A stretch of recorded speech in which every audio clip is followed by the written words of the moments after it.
How to silence your inner critic. There is a voice inside each of us that no one else hears. A whisper that isn't loud, but somehow always manages to cut the deepest.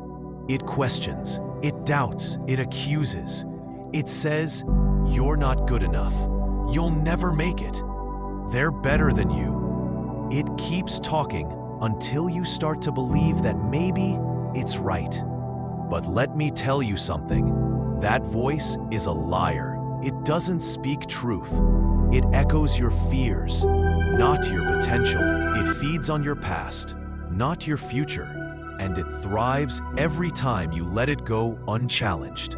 We are living in a generation overwhelmed by comparison, crushed by expectations, and addicted to approval. Likes have replaced love. Comments have replaced connection. And in this digital chaos, the inner critic grows louder because we've forgotten how to listen to something deeper, something higher.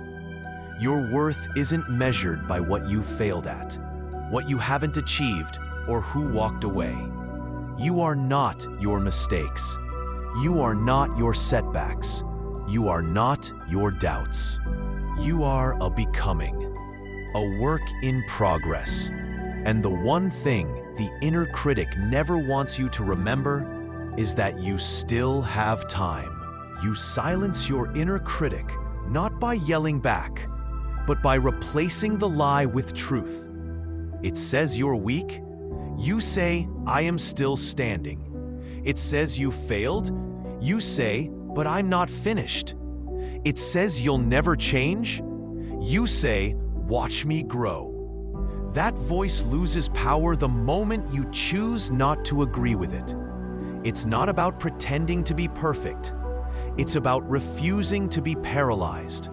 Some of you wake up every day and fight silent battles. You walk through halls and scroll through screens, wearing smiles while secretly carrying invisible wounds. You long to be enough, to be seen, to be loved, and yet your harshest enemy lives inside your own mind. But listen carefully. You were not born to be your own bully.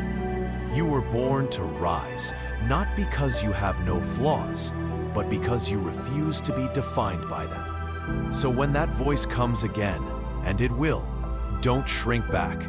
Stand, speak back, say, "This is not the truth about me." Feed your mind with strength. Surround yourself with voices that lift. And most of all, give yourself permission to start again, again, and again.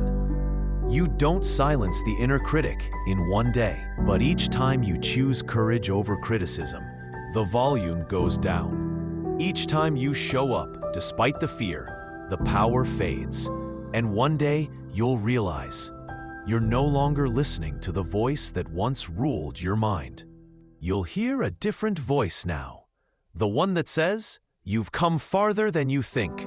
You're stronger than you feel. And this is just the beginning." Your inner critic is a liar. Replace its voice with truth. That voice in your head, the one that whispers in moments of doubt, wasn't born from wisdom. It was shaped by fear, comparison, and past pain. It tells you that you're not smart enough, not strong enough, not worthy enough. And over time, you begin to accept its words as reality. But that voice is not your truth. It doesn't see the nights you've cried silently and still showed up the next day. It doesn't remember how many times you've kept going when everything inside you wanted to quit. The inner critic is loud, but it is not accurate. It feeds off your insecurities and masks itself as honesty, when all it really does is hold you back from becoming who you were created to be.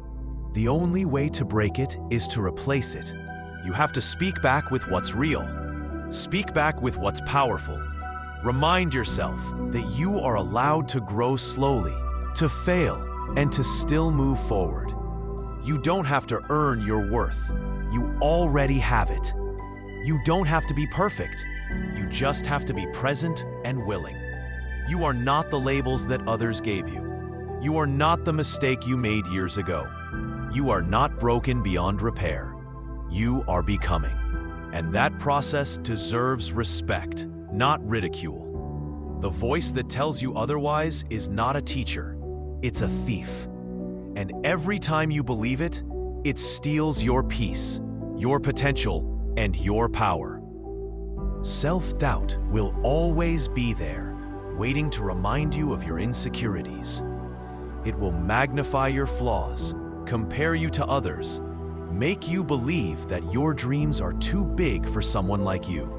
But every single time you move forward anyway, no matter how small the step, you weaken its hold. You rewrite the story that fear has been trying to tell you. You break the cycle of overthinking and hesitating, and you begin to trust your strength, even when it's been buried beneath years of silence. You were not made to live a life ruled by fear. You were made to move boldly, to believe wildly, to speak with fire, even when no one claps. Every brave decision you make rewires your mind for belief. Every act of courage becomes a foundation for more.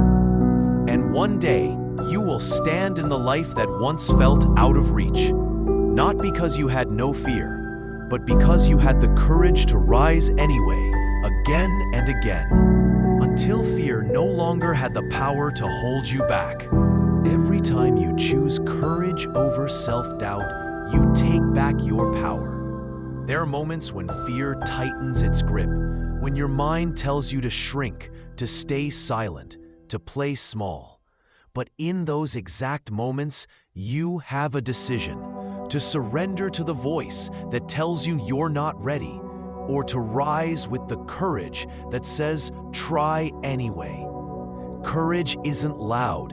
It doesn't always feel strong. Sometimes it shows up in quiet ways, in getting out of bed when everything feels heavy, in speaking up when your voice shakes, in trying again when you're still carrying the weight of failure. You've failed in ways that made you question everything. You've made choices you wish you hadn't. You've let yourself down. But those moments didn't erase your worth. They revealed your humanity, the fight inside you to not give up, to start again even with trembling hands, is what makes you extraordinary. Every time you've stood in the ruins of disappointment and said, I'm not done, you've proven that failure cannot win if you refuse to surrender. The world may remember your success, but you'll always remember your resilience. That quiet strength to rebuild, to believe again, to walk through fear without letting it decide your future. You don't have to pretend you never failed. You only have to remember that failure didn't break you. It built something unshakable inside you.